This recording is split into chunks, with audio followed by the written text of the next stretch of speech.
Hello, everyone. My name is Jessica Hurt, and this is my story of how learning about culture changed my perception of the world. Okay, so my story starts off with my Aunt Hiroko, who, when she was 6 years old, moved from Japan to America. And her challenges and the cultural differences that she faced coming to America has taught me a number of valuable lessons that I use in my everyday life. So let me just tell you a little bit about my Aunt Hiroko. When she moved to America, she refused to speak English in school and at home for the first year here. She would get sick thinking about going to school because she did not know the language and the culture of American schools. And this really created a cultural divide between her and her friends. And it was really difficult for her because she could not really find her cultural identity. And the valuable lesson that I learned from this is that immigrant students go through a lot of personal change, whether it be cultural or familial. And I believe that if you can make them feel comfortable at school, either the students or the teacher, it can help them tremendously find their balance between their cultures.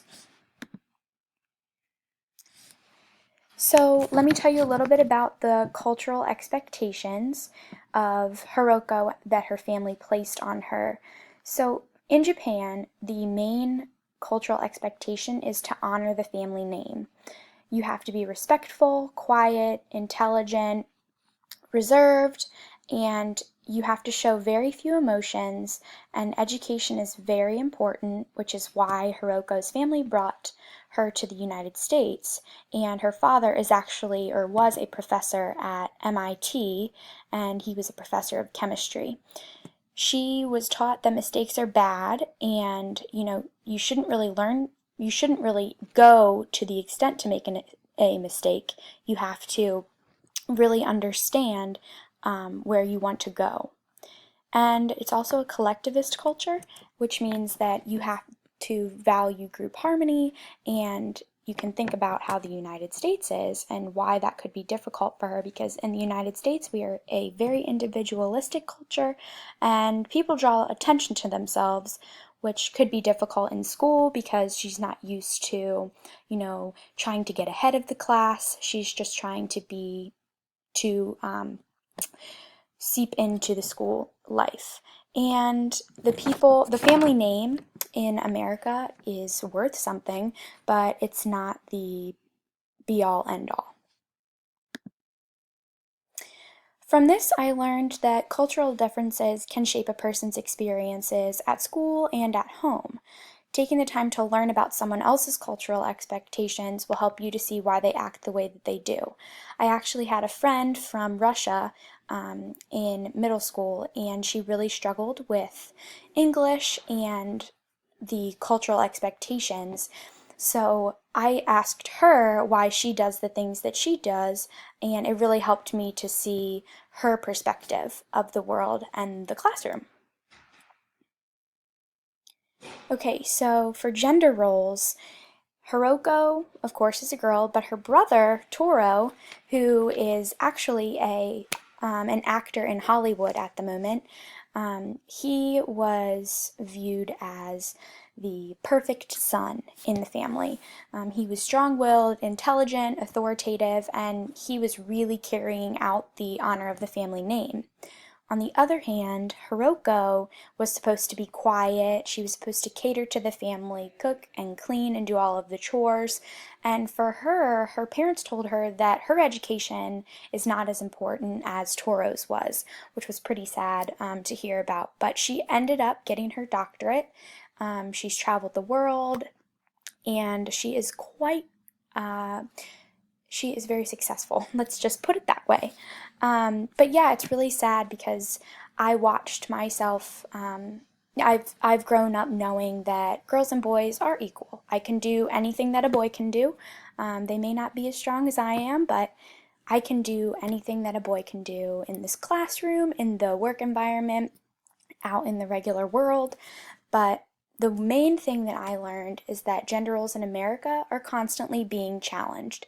And Hiroko learned this when she was going through middle school and high school, which is why she went to college and on to pursue her master's and her doctorate.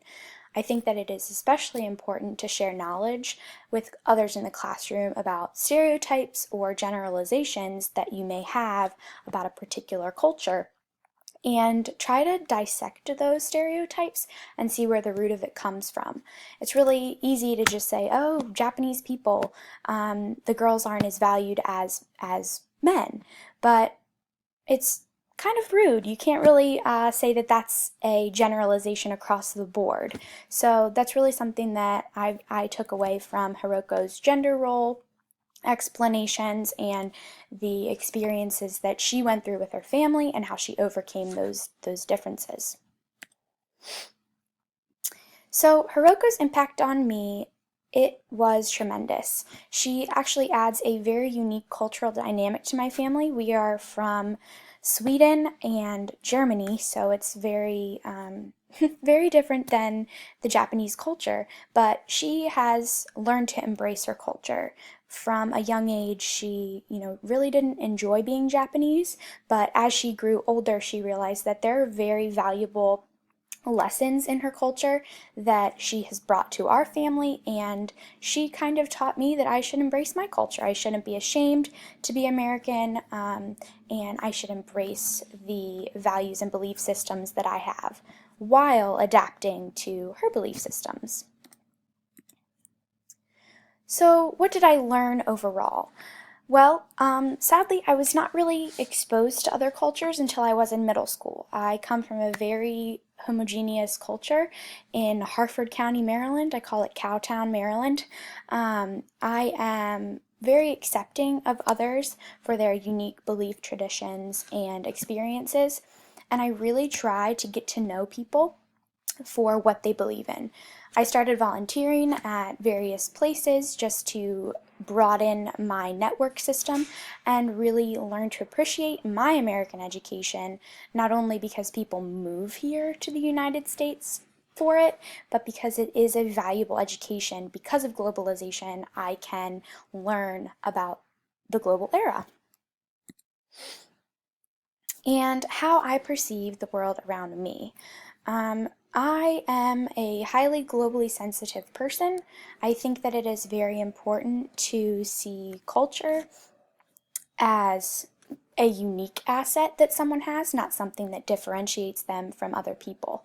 I have really adopted the mindset that the us versus them is awful. You should not take someone and place them on the outsider status, but rather you should take them and make them part of your group and integrate all of your beliefs together to create the ultimate global world. I also learned that culture and its role in education is extremely strong. When you have a class full of people with different backgrounds, they can present something to the class that you may not even know exists. And that is very interesting to me.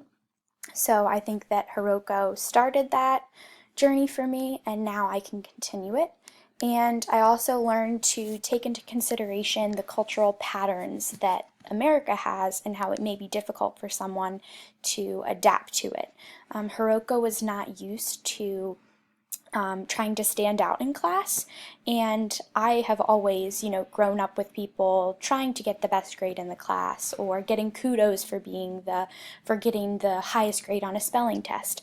So when I learned about Hiroko's experience, I finally realized that it's very, very important to appreciate someone else's cultural background and the patterns that they see and the patterns that they may not understand, and how it can benefit you in general. And that is it. I hope you learned a lot. Thanks for letting me talk to you about my Aunt Hiroko, and I hope you have a great day. See ya. Bye.